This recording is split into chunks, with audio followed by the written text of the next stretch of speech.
Well, okay, gang. I know I told you I'd be right back, but right back turned into about, this is the last week of May. Nah, another week to go. Anyhow, uh, got the AAZ dropped in, the little 87 Samurai. I started to make a video of it, and I honestly really had every intention of doing it.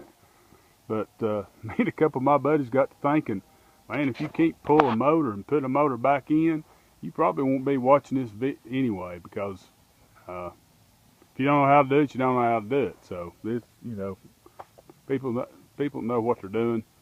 They don't need to watch me pull the motor back in and bolt a bunch of motor mounts back up and put a transmission back on. So anyhow, but anyway, that brings me to what I got done now. There it is. That's the 1.9 AAZ, straight out of Canada. You could never buy these motors down here in the States. See, we got a wonderful thing called the EPA and the California restrictions and smog control and all that mess, which basically means you're just getting into a whole bunch of mess on a motor that don't even need to be there, and cuts down on the fire and causes all kinds of problems. Of course, we all know about the Ford come out with a great motor there in the 250s from what, 94 to about 2000.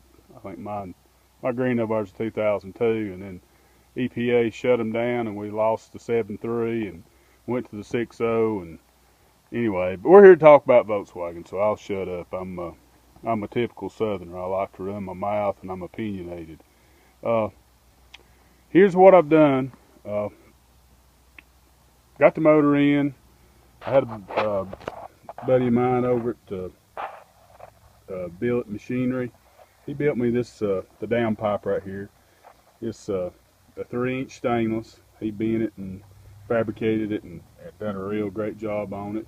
Like I said, you see the brand new turbo. There's the intake manifold.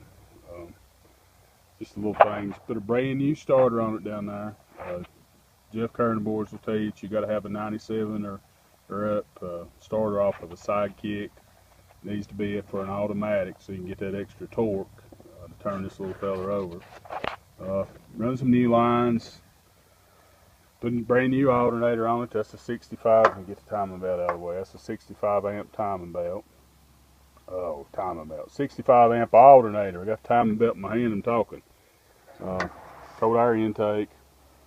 Let me talk about this.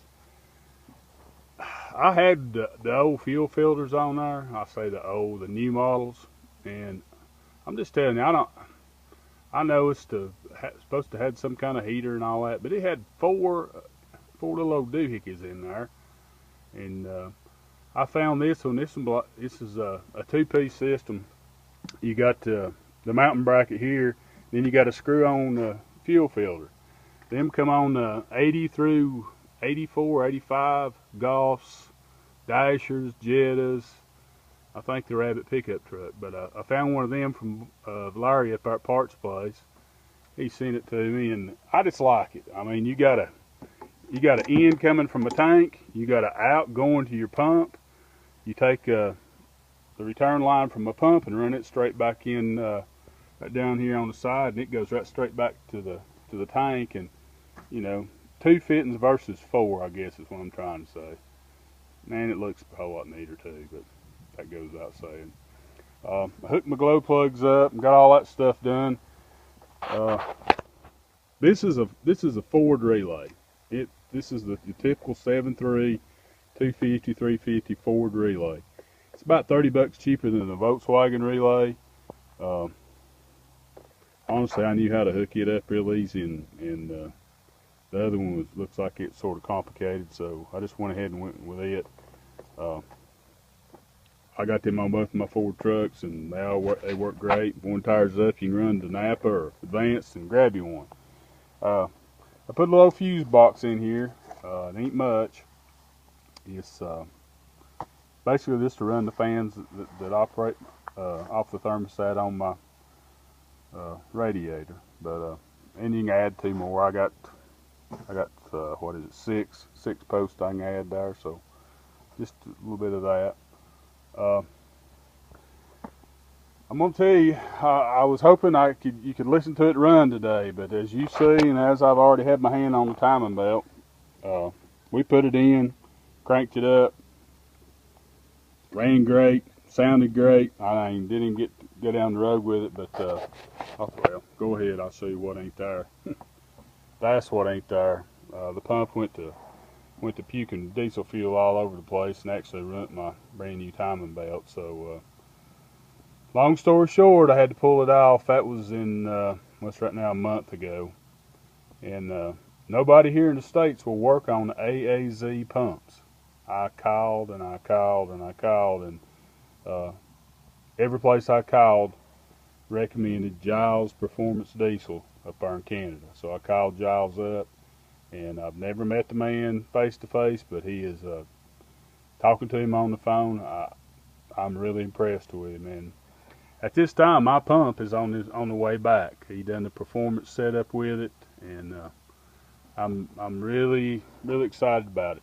He's got it turned up and should run a whole lot better and all that 9 yards. But anyway, so I actually ordered me some new lines from high pressure lines from my pump to the injectors too. These, you can see them laying here.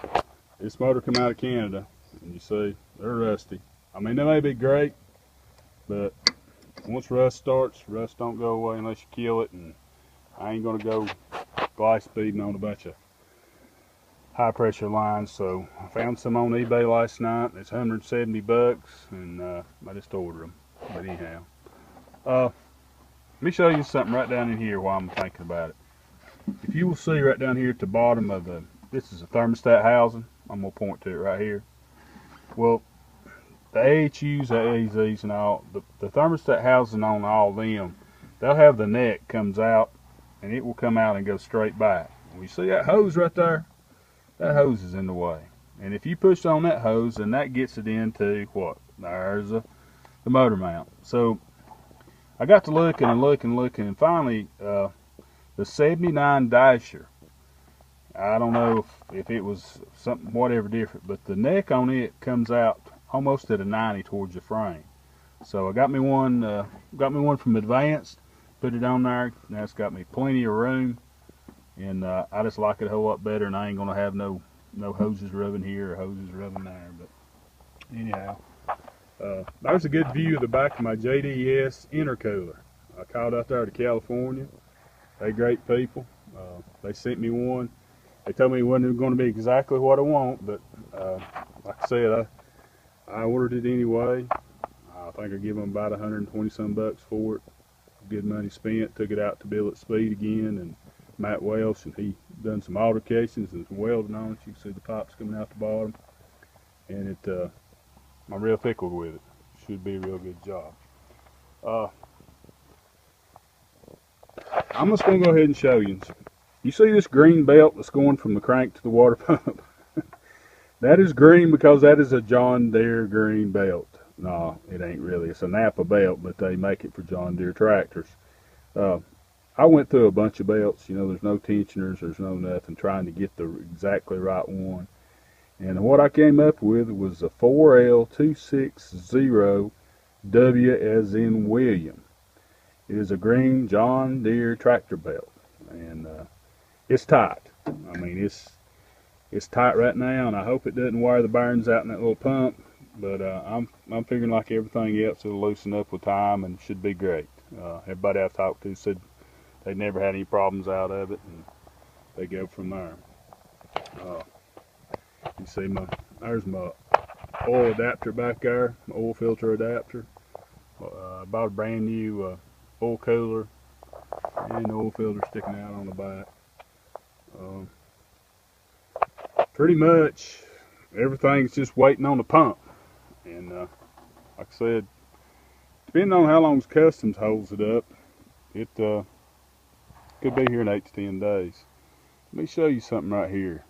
My buddies don't believe this, and I don't really understand there it is. I don't really understand the technology behind it. I read on it some more the other night, but this block right here, this on this injector line, coming from the pump to injector, that is my tack. it's built by a company called Tiny Tack, and what it does is measures fuel pulses going to that injector, and it is neat as all get out, and it is, I think, it's as absolutely as accurate as you could possibly ever hope for. It's a real neat little design. It's tiny. It's easy to put on and install, and I read some stuff about how to do this and how to do that as far as getting the tack to work in so many different ways, even installing the different tack in the dash, and heck, that's the only way to go. Let me open the door here and I'll show it to you. It's a big old thing. They don't call it Tiny Tack for no reason, but right there he is. That's Tiny Tack.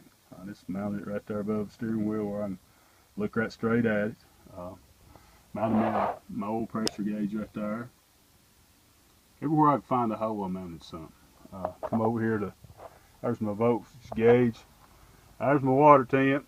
You see it on the side. There's this neat little cubby hole right here. Now that's where I put my glow plug switch. It's an off time switch, and you just flip it left, flip it right in about 8 seconds. What the new glow plugs I put in it on. And go from there. Don't take too good a close look at my roll cage. Just sort of on design, and my wife pitching a fit about having one in there. But anyway, it's a complete roll cage, as you can see. You can put a center bar across. Kids can't see over it, but I don't hurt my feelings. And as I said earlier, there's the Razor seats. I sort of modified them a little bit since I talked to you last. I'm about to fall over the back of my Traco here. Not my Traco, with Brock's. I cut the supports out and took the supports out on the other side. You can see the way I got them, and mounted them straight to the floorboard. And if you're looking for seats, I mean, these Razor seats are all out there. All these boys are pulling them out and putting the corbos and all that stuff in. But when I mounted them on the floorboard, they are one more comfortable seat. So if I read a lot of stuff about people that hunting this seat, hunting that seat, I got me one of these Tuffy boxes and put in the middle, and I would absolutely recommend that.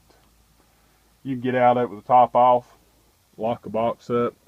If they want to tear it open, more power to them, but it's going to take them a day or a week to get into it, and I just like the convenience of it.